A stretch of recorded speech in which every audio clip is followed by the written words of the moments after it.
स्वागत है आप सभी का tech study ITI YouTube channel पर fitter trade theory second year CBT examination questions की सीरीज में आज हम लोग करेंगे पार्ट 9। इसके पहले के 8 पार्ट्स अगर आपने नहीं देखे हैं तो डिस्क्रिप्शन में पहले नंबर पे प्लेलिस्ट मिल जाएगी, वहाँ से आप जाके जरूर स्टडी कीजिएगा। एक एक क्वेश्चन को हम यहाँ हर सीरीज में आपको अच्छे से समझा के करा रहे हैं जिससे आपको आसानी हो समझने में। एंड ये सभी पार्ट्स देखने के बाद अगर आप कोई कॉम्पिटिटिव एग्जाम की भी तैयारी करें तो उसमें भी आप ज़रूर सफल हों। ये सभी वही क्वेश्चंस हैं जो आपके हमेशा एग्जामिनेशन में पूछे जाते हैं आईटीआई के। तो अगर आप अच्छी तैयारी करना चाहते हैं तो आपको अच्छे से ज़रूर एक बार पढ़ना चाहिए। चैनल पर नए हैं तो प्लीज़ सब्सक्राइब करके बेल आइकन को हिट कर लीजिएगा एंड प्लीज़ वीडियो को लाइक कीजिएगा। बिना आपके लाइक के वीडियो डाउन हो जाती है यूट्यूब पे, फिर थोड़ा सा कहीं ना कहीं मोटिवेशन हमारा भी डाउन हो जाता है कि इतनी मेहनत से हम क्यों बना रहे हैं। ठीक है, तो प्लीज़ सपोर्ट कीजिएगा। अब यहाँ पे हम लोग स्टार्ट करेंगे 201 नंबर क्वेश्चन से। इससे पहले 8 पार्ट में 200 क्वेश्चन तक हम कर चुके हैं। ये फिगर हमने आपके लिए यहाँ पे पहले से इंसर्ट कर दिया है समझाने के लिए, ये आपको मिलेगा नहीं क्वेश्चन में। ठीक है, तो क्वेश्चन है यहाँ पे which bearing loading is at right angle to the bearing axis, यानी कौन से बियरिंग में जो लोडिंग है वो बियरिंग अक्ष के समकोण होता है। तो यहाँ पे आपका राइट आंसर है जर्नल बियरिंग। देखिए क्या होता है, ये है आपका साफ्ट मान लीजिए, ठीक है, और इस पे आपकी माउंट है बियरिंग, ये हो गई आपकी बियरिंग। ठीक, तो एक होता है यहाँ पे अगर ऐसे कोई लोड लग रहा है तो उसे हम लोग कहते हैं एक्सियल लोड, और ऐसा जो लोड लगता है उसको हम लोग कहते हैं रेडियल लोड। तो ये क्या है, जो लोडिंग है आपका क्या है, right angle to the bearing axis. अब ये बियरिंग की जो एक्सिस है ये क्या है, बियरिंग की एक्सिस है, इस पे राइट एंगल पे जो लोड आ रहा है उसे हम लोग कहते हैं रेडियल लोड।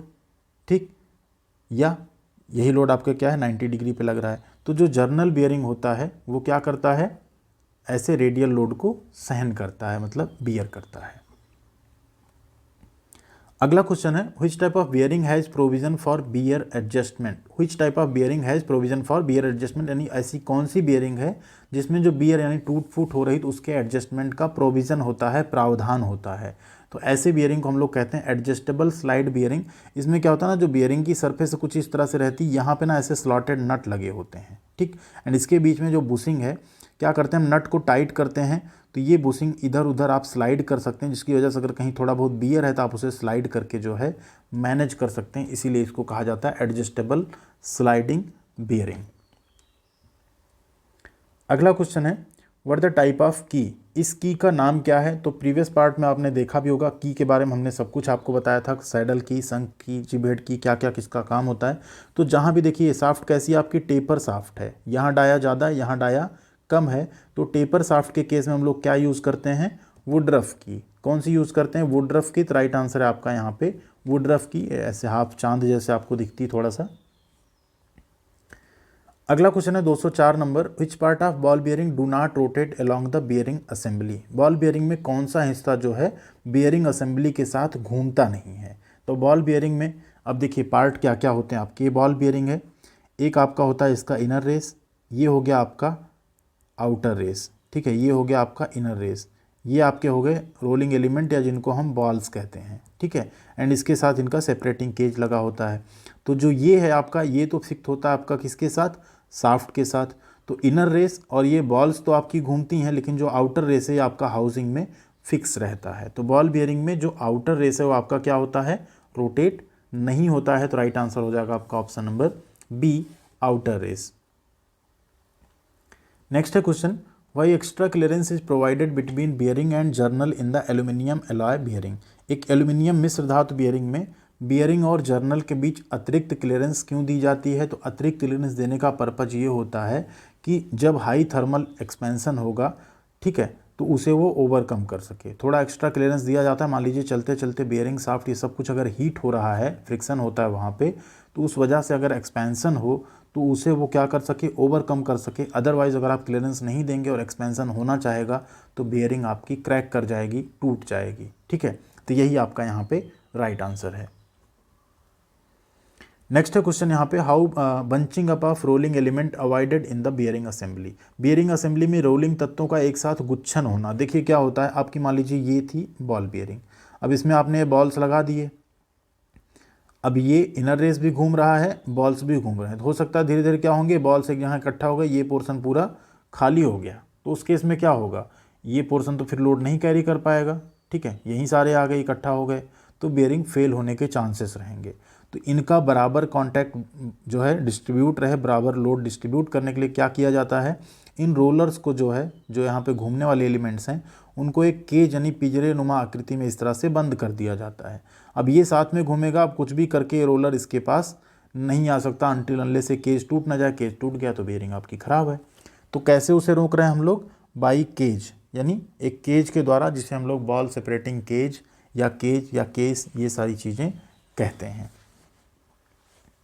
अगला क्वेश्चन है, what the angle of deviations provided on elbow and bend in pipe works.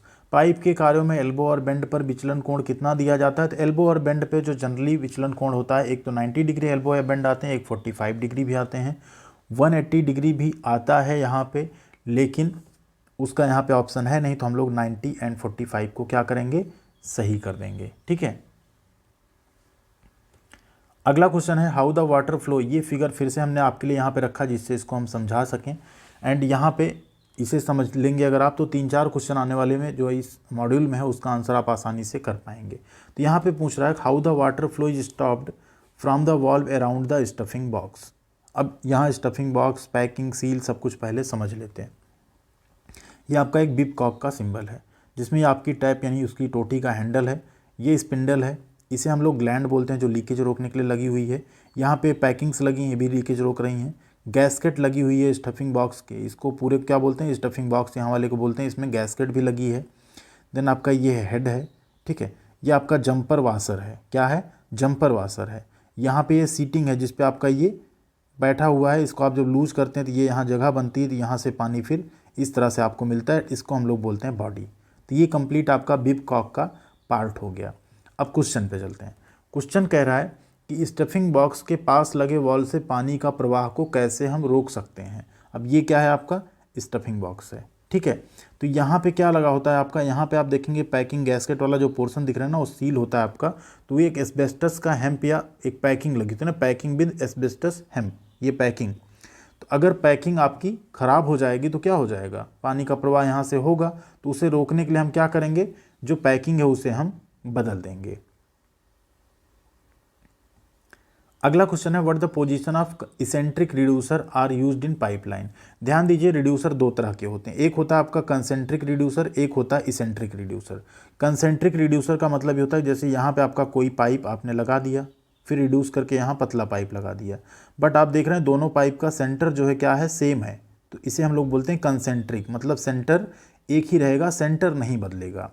लेकिन उसी जहाँ इसेंट्रिक रिड्यूसर में आप देखें, ये पाइप आया आपका, इसका केंद्र आपका ये रहा, दूसरा पाइप आपने लगाया उसका सेंटर यहाँ पे है, दोनों सेंटर क्या है, मैच नहीं कर रहे हैं, तो ऐसे को हम लोग बोलते हैं इसेंट्रिक रिड्यूसर, ठीक है। तो ध्यान दीजिए, जो एक्सेंट्रिक रिड्यूसर है हमेशा ये हॉरिजॉन्टल पाइपलाइन में यूज किया जाता है, किसमें, हॉरिजॉन्टल में, एंड जो कंसेंट्रिक है ये आपके वर्टिकल यानी ऊर्ध्वाधर पाइपलाइन में यूज किए जाते हैं। तो राइट आंसर यहाँ क्या हो जाएगा आपका, हॉरिजॉन्टल पाइपलाइन या हॉरिजॉन्टल पोजीशन में प्रयोग किया जाएगा। अगला क्वेश्चन है, फिर से देखिए यहाँ पे, what is the remedial measure to stop the dripping of water from household tap even after firmly closed. यानी आप क्या है, घर का आपका जो टैप है ना, उसे आपने मजबूती से बंद कर दिया, उसके बाद भी पानी कई बार आपने देखा होगा टपकता रहता है। तो वो पानी टपकते रहने का मतलब है कि आपका ये जो यहाँ वाशर दिख रहा है ना, ये वाशर आपका ख़राब हो गया, उसे आपको रिप्लेस करना पड़ेगा। रिप्लेस द वाशर, ये जो वॉल वाली सीट है ना, इसके पास जो वाशर लगा है, अब जैसे यहाँ वाशर अगर वो ख़राब हो गया तो यहाँ से पानी आया, आपने पूरा टाइट बंद किया, लेकिन क्योंकि वाशर ख़राब है तो सील करेगा नहीं, तो धीरे धीरे करके एक एक ड्रॉप ड्रॉप ड्रॉप आपका पानी गिरता रहेगा। अगला क्वेश्चन है, हाउ पाइप्स आर क्लासिफाइड। पाइपों को कैसे वर्गीकृत किया जाता है, उसके उपयोग के आधार पे, कलर के आधार पे, शेप यानी आकृति के आधार पे, या मटेरियल के आधार पे। तो राइट आंसर, पाइप को उसके मटेरियल के आधार पे वर्गीकृत किया जाता है, जैसे पीवीसी यानी plastic pipe, GI pipe, brass pipe, aluminium pipe, cast iron pipe, cement pipe, asbestos cement pipe, ठीक है। इस तरह से आप क्या होता है, जिस मटेरियल का बना होता है वो आप बोल देते हैं। आकृति के अनुसार नहीं कर सकते क्योंकि पाइप जनरली गोल ही होता है, आजकल कुछ रेक्टेंगुलर आप पाइप देख सकते हैं वो भी आते हैं, बट आकृति के अनुसार हम लोग यहाँ पे नहीं डिनोट करते हैं, ठीक है। कलर के अकॉर्डिंग नहीं कर सकते, कलर तो आप जिसमें पेंट करते हैं हो ही जाएगा। यूज के आधार पे कई बार नाम रखा जाता है, लेकिन यहाँ पे जो राइट आंसर आपका वो यही है, मटेरियल के आधार पे, ठीक है। यूज के आधार पे हम नाम भले रख देते हैं, बट मेन क्लासिफिकेशन आपका मटेरियल के अकॉर्डिंग ही होता है। अगला क्वेश्चन है what is the name of the pipe fitting. इस पाइप फिटिंग का नाम क्या है। तो ये देख रहे हैं आपके क्या है, ये एल्बो है, लेकिन आप देखिए 90 डिग्री पे नहीं जा रहा है। कितना डिग्री बन रहा है लगभग यहाँ पे एंगल, 45 डिग्री। तो राइट आंसर क्या है, ये 45 डिग्री का आपका एल्बो है। अगला क्वेश्चन है यहाँ पे what the name of the pipe fitting. इस पाइप फिटिंग का आपको नाम बताना है। तो ये पाइप फिटिंग देखिए कैसी दिख रही है आपको, इस तरह की एक पाइप फिटिंग होती है कोई, ठीक। अब इसमें देखेंगे आप, ये कैसा शेप बन गया आपका, टी जैसा शेप। लेकिन ये और ये डायमीटर तो ठीक है सेम है, बट ये आपका छोटा हो गया डायमीटर। तो ये टी तो है, लेकिन टी में भी क्या है, रिड्यूसिंग टी है। तो देखिए कहाँ पे है, रिड्यूसर टी, क्योंकि यहाँ पे क्या हो रहा है, डायमीटर कम हो रहा है, तो ये क्या हो गया, रिड्यूसर टी। अगर ये भी डायमीटर सेम रहता है तो इसको हम लोग कहते हैं इक्वल टी। क्या कहते हैं, इक्वल टी, ठीक है।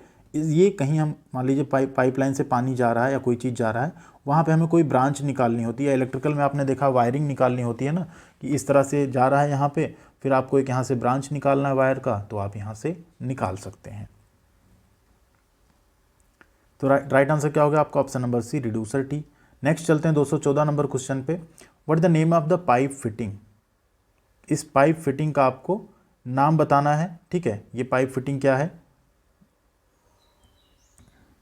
सॉरी यहाँ पे हमने इलेक्ट्रीशियन का एग्जांपल दिया, फिलहाल ये यहाँ भी पाइप फिटिंग की बात चल रही, तो हम लोग पाइप फिटिंग में ही रहेंगे, प्लम्बिंग वाले कामों में। अब यहाँ पे पूछ रहा है what is the name of pipe fitting. इस पाइप फिटिंग का आपको नाम बताना है क्या है। यहाँ देखिए ये पाइप आपकी यहाँ से जा रही है, ठीक है, इसका सेंटर ये रहा, लेकिन यहाँ आपका इसका सेंटर क्या हो गया, थोड़ा सा बदल गया, ठीक है। तो ये कैसा रिड्यूसर हुआ आपका, अगर सेंटर बदल गया तो कैसा हुआ, इसेंट्रिक रिड्यूसर। कैसे रिड्यूसर हुए ये, इसेंट्रिक। अगर सेम सेंटर होता तो ये कैसा रहता, कंसेंट्रिक रिड्यूसर, ठीक है। अगला क्वेश्चन है which standard pipe fitting use to close a pipeline having internal thread. आंतरिक चूड़ियों वाले पाइपलाइन को बंद करने के लिए किस मानक पाइप फिटिंग का प्रयोग किया जाता है। तो वो होता है आपका प्लग। क्या होता है, प्लग। इसमें बाहर की चूड़ियाँ कटी हैं, पाइप में अंदर की चूड़ी कटी होगी, उसमें हम लगा देंगे तो ये क्या करेगा, उसे बंद कर देगा, ठीक है, क्लोज कर देगा। अगला क्वेश्चन है which type of wrench is used for more than 50 mm diameter pipe to tight with heavy gripping. किस प्रकार के रेंच का उपयोग 50 mm से अधिक व्यास के पाइप को मजबूती से पकड़ने और कसने के लिए किया जाता है। तो देखिए 50 mm या उससे अधिक अगर यहाँ पे साइज है तो हम लोग यूज़ करते हैं चेन पाइप रेंच। क्या यूज़ करते हैं, चेन पाइप रेंच। और अगर 15 से 50 mm तक है तो वहाँ पे हम लोग यूज़ करते हैं स्टिल्सन पाइप रेंच। ये है आपका चेन पाइप रेंच का सिंबल जो हमने आपके लिए लगा दिया, जिससे आप समझ पाएँ कि कैसी वो दिखती है। अगला क्वेश्चन है यहाँ पे what the name of part marked as X in the pipe joint. ये आपका एक पाइप जॉइंट है, इसमें पूछ रहा है जो एक्स वाला पार्ट है ना, ये मार्क जो हुआ है ये क्या है। बेसिकली इसको हम लोग कहते हैं हेम्प पैकिंग। यहाँ पे थ्रेड बनाई जाती हैं, जनरली आप थ्रेड देखेंगे इस तरह से इक्वल थ्रेड्स होती हैं, एंड फिर उसी में कुछ थ्रेड्स आपकी कुछ इस तरह से होती हैं, ठीक है। और फिर कुछ थ्रेड जो होती हैं उनका ये जो पोर्शन अभी आपका सर्कुलर चल रहा था ये भी स्क्वायर चलता है एंड इस तरह की होती हैं, ठीक है। तो इसे हम लोग करते हैं टेपर्ड, जनरली इसको हम लोग कहते हैं पैरेलल फीमेल थ्रेड। ये आपकी होती है जो दूसरी थ्रेड होती है, इसे हम लोग टेपर मेल थ्रेड कह देते हैं क्योंकि टेपर रहती है। एंड यहाँ पे फिर ये आपकी हेम्प पैकिंग एक दिख रही है। तो राइट आंसर आपका क्या है, यहाँ पे हेम्प पैकिंग, लीकेज वगैरह को रोकने के लिए इसको लगाया जाता है। अगला क्वेश्चन है यहाँ पे what the name of part marked as X, ठीक है। यहाँ पे ये फिगर आपको क्वेश्चन में मिलेगा, इस वाले पोर्शन का नाम पूछा जा रहा है क्या है, ठीक है। तो अलग से हमने ये फिगर आपके लिए यहाँ पे लगा दिया जिससे आप समझ पाएँ कि उसका नाम क्या है। तो इस तरह का जब फिगर आपको दिखेगा ये है आपका गेट वाल्व। क्या है, गेट वाल्व है। गेट वाल्व हम लोग मेन लाइन में लगाए रखते हैं, जिससे कई बार होता है कि अगर हमारा कोई चीज़ फेल हुआ आगे, मान लीजिए हमको टैप बदलना हुआ, तो हम क्या करेंगे, पहले इसको बंद कर देंगे जिससे आगे पानी ना आए, फिर हम आगे अपना मेंटेनेंस वाला काम कर लेते हैं। तो यहाँ पे देखेंगे तो सभी पार्ट का नाम एक बार आप देख लीजिए। यहाँ पे इसे हम लोग कहते हैं सीट रिंग, ये होती है आपकी डिस्क, ये आपका बॉडी, इसे हम लोग कहते हैं स्टेम या स्पिंडल या साफ्ट, ठीक है।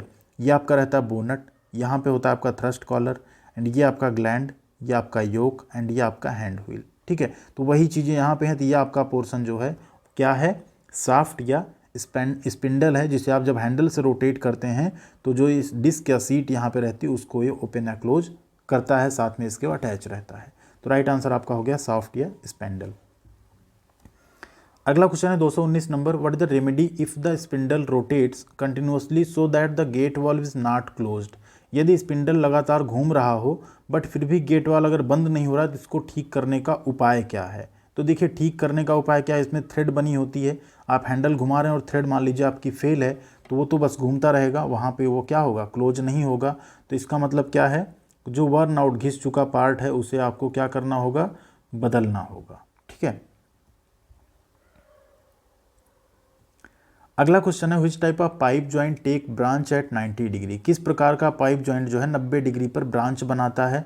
तो अभी पीछे भी बात हो रही थी कि इस तरह से आपकी पाइपलाइन यहाँ पे जा रही है, अब आपको यहाँ कोई ब्रांच बनाना है तो इस तरह आप ब्रांच बना लेंगे ना, आपकी लाइन आगे निकल जाएगी। तो क्या बना यहाँ पे, टी जॉइंट। ठीक है, तो राइट आंसर क्या आ जाएगा आपका, टी ब्रांच या टी जॉइंट जो है वही 90 डिग्री पे ब्रांच बनाता है। अगला क्वेश्चन है 221 नंबर, what is the name of the plumber tool to assemble or dismantle pipes of 50 mm to 150 mm। पीछे अभी बात हुई है, क्या रहेगा ये, chain pipe range, below 50 mm 15 mm से 50 mm स्टील्सन पाइप रेंज। ठीक है, तो भूलना नहीं है, बिल्कुल याद रखना है। 222 नंबर क्वेश्चन है, what the name of pipeline symbol. इस पाइपलाइन सिंबल का आपको नाम बताना है। यहाँ देखिए क्या है, डाया ज़्यादा है, आगे जाके क्या हो रहा है, डाया कम हो रहा है, लेकिन सेंटर आप देखिए ये सेंटर और ये सेंटर एकदम मैच कर रहे हैं। तो डाया रिड्यूस हो रहा है तो ये रिड्यूसर हुआ, बट रिड्यूसर में भी कैसा रिड्यूसर हुआ, कंसेंट्रिक, क्योंकि सेंटर क्या है, सेम है, तो ये आपका कंसेंट्रिक रिड्यूसर, रिड्यूसर कंसेंट्रिक का सिंबल है। अगला क्वेश्चन है 223 number, what the type of visual pipe inspection at 30 degree angle between the plane of vision and surface. दृष्टि और सतह के बीच 30 अंश के कोण पर दृश्य पाइप निरीक्षण किस प्रकार का निरीक्षण होता है। मान लीजिए कोई एक पाइप है, आप उसे विजुअली ऐसे 30 डिग्री पे देख रहे हैं, तो उसमें हम लोग कहते हैं डायरेक्ट विजुअल टेस्टिंग या प्रत्यक्ष दृश्य परीक्षण। ठीक है, राइट आंसर क्या है आपका, ऑप्शन नंबर ए। 224 नंबर क्वेश्चन है, where concentric reducer is used in pipeline. Pipeline में कंसेंट्रिक रिड्यूसर का प्रयोग कहाँ होता है। तो हम लोगों ने बात की थी इसेंट्रिक हॉरिजॉन्टल में एंड कंसेंट्रिक आपका वर्टिकल पाइप में। तो राइट आंसर क्या हो जाएगा आपका, option number A, vertical pipe में। 225 नंबर क्वेश्चन है, what the name of part marked as X in water tap. ये वाटर टैप है, यहाँ पे एक्स वाला पार्ट का आपको नाम बताना है क्या है। तो एक्स वाला पार्ट आपका है क्या, वाल्व सीट। पीछे बात हो चुकी क्या है, वाल्व सीट, जहाँ पे एक वाशर भी लगा है। अगर वाशर आपका डैमेज होता है कई बार तो एक खट खट की साउंड भी आता है, यहाँ पे आप बंद करेंगे सडन एक साउंड भी आएगा, साथ में आपका स्लोली यहाँ से लीकेज भी रहता है। तो ये क्या है आपका, valve seat, option number D. ये हो गया। अब आपकी बारी आती है बोनस क्वेश्चन की, शायद हम शुरुआत में बताना भूल गए, बट आपके लिए हमेशा हम बोनस क्वेश्चन रखते हैं एक। तो क्वेश्चन है आपका, which lapping vehicle is used for lapping copper and its alloy. तांबा और इसकी मिश्र धातु की लैपिंग के लिए किस व्हीकल का उपयोग किया जाता है। Vegetable oil, machine oil, soluble oil या पेट्रोलियम जेली। जो भी राइट आंसर आप लोग कमेंट करके बताइएगा। एंड वीडियो कैसी लगी लाइक और शेयर जरूर कीजिएगा, साथ में चैनल को सब्सक्राइब भी कीजिएगा। एंड प्लीज़ टेलीग्राम चैनल है टेक स्टडी ITI नाम से, वहाँ 18,000 से ज़्यादा छात्र जुड़े हैं, आप लोग भी वहाँ पे ज़रूर जुड़ जाइएगा। थैंक यू वेरी मच, ख्याल रखिएगा अपना।